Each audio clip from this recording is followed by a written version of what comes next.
Hi guys, and welcome to another unboxing video. In this one we're going to have a quick look at the M.2 SSD by Intel. It's the 660p series. What an awesome bit of kit this is. Now the price ranges are massive, I've noticed online, anything from £200 down to about £124, £125. I paid, well, as you saw on the screen there, £127 for this.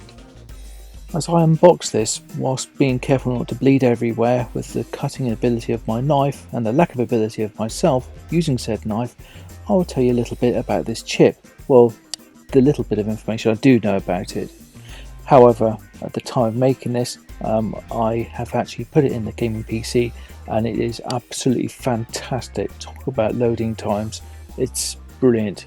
Definitely a convert to M.2 chips.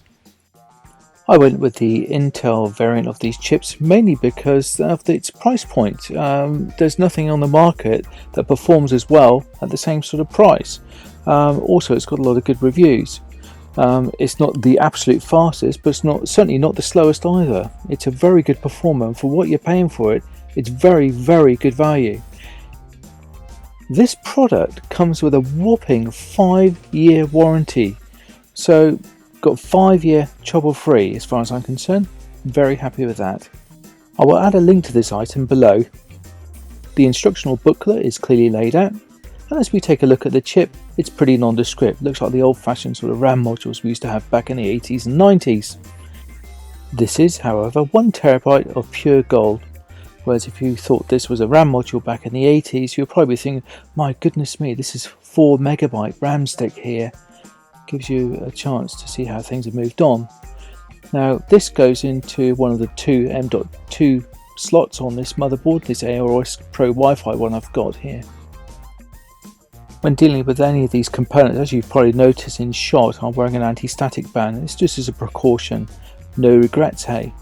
Well, this is what you get inside. A box, an instruction, and the product itself.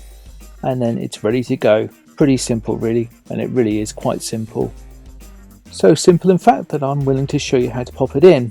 I've chosen to use this M.2 slot here, which is closest to where the CPU goes.